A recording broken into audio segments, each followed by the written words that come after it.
tampouco conhece o poder de Deus. Olha como é interessante, como é importante você conhecer o poder de Deus. Tem um pastor da Priscila, quando eu estava estudando essa palavra aqui, tem um pregador americano que o pastor Silas Malafaia, ele gosta muito, que é Mike Murdock. A gente lá até fica brincando, poxa, pastor Silas só fala nesse Mike Murdock. Ah, não, eu fui na palestra dele, eu li um livro dele.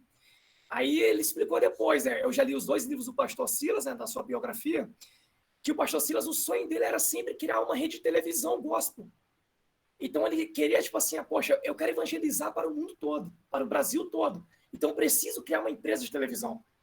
Até foi um dos precursores, né? Foi o pastor Edir Macedo, o bispo Edir Macedo, que ele começou ali, né? Comprou a Record, né? Uma das emissoras, né? Bem famosas também compete ali com a Globo, né? Com o CBT. Então o pastor Silas disse, poxa, então eu me inspirava nesse cara, Mike Murdock. Ele foi o pioneiro nos Estados Unidos. Ele falava o seguinte, que antes que era impossível, né? Acho que aqui não, creio que não, mas acho que em umas gerações anteriores era meio que pecado, né? Você falar assim, ah, não, crente não pode ter televisão em casa, televisão só passa coisa que não presta. Esse cara, não, esse cara, né, esse americano, ele falou, não, mas espera aí, e se eu usar essa televisão para outras coisas? E se eu usar esse meio de telecomunicação para evangelizar as pessoas? E deu certo. Um visionário, hoje é um dos maiores, um dos pioneiros nos Estados Unidos. Então ele consegue, tipo, os cultos dele, as transmissões que ele faz, vai para o mundo todo. Assim como o próprio Edir Macedo, né, tem igreja no Japão, na Ásia ali, né, em vários países da Ásia, na Oceania. Acho isso muito interessante, eu gosto muito disso. E tem uma frase que Michael Murdock ele diz o seguinte, que eu acho bem interessante, num dos livros que ele escreveu.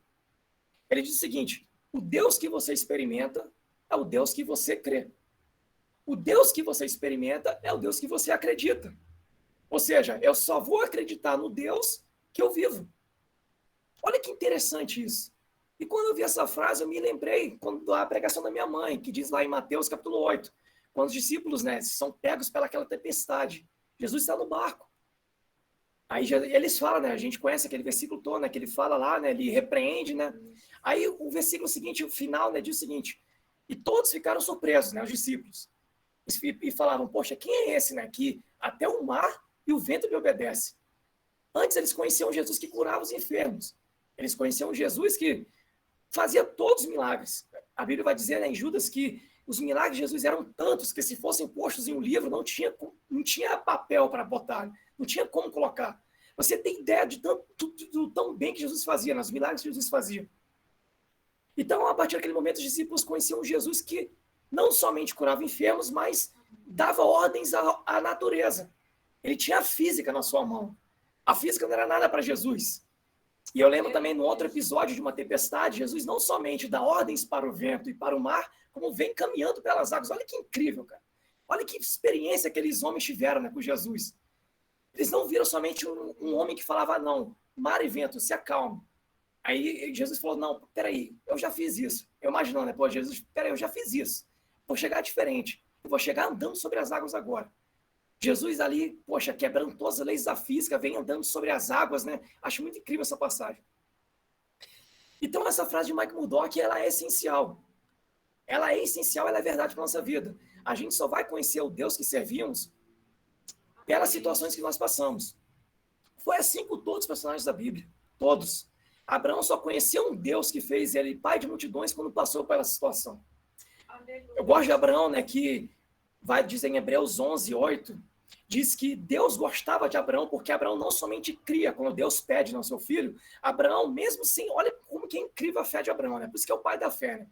A Bíblia vai dizer que Abraão, mesmo assim, ele cria que Deus era totalmente poderoso para ressuscitar seu filho dos mortos. Olha que incrível. Então, Abraão, ele tinha certeza que ele ia matar Isaac. Ele falou, não, eu vou matar Isaac. Mas por quê? Porque eu tenho certeza que o Deus que eu sirvo, ele tem poder. Olha o poder aí. Ele tem poder para curar o meu filho. Ele tem poder para ressuscitar Isaac dos mortos.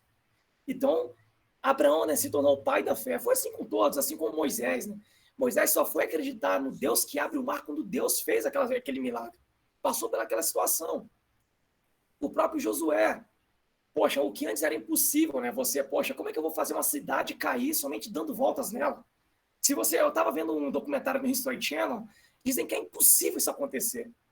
Foram até naquela área do som na física, né? Poxa, será que o som e o ruído era tão grande que fizeram as muralhas ali se racharem? Será?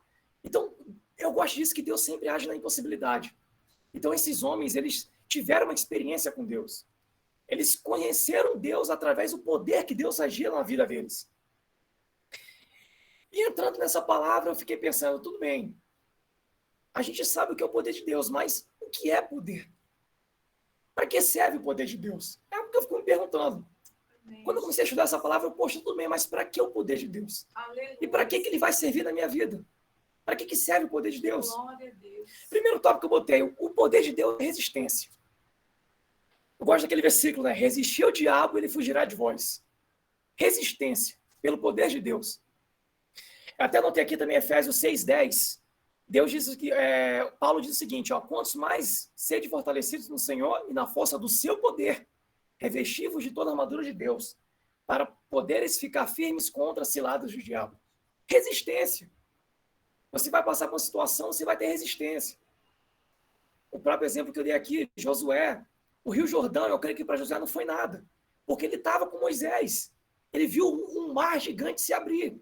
Então, quando Deus falou assim, ó, Josué, vocês vão ter que passar pelo Rio Jordão, eu creio que Josué não duvidou. Ele falou, poxa, eu já vi um Deus que abriu o mar. O que é um rio para ele? Poxa, Deus abriu um mar e um rio.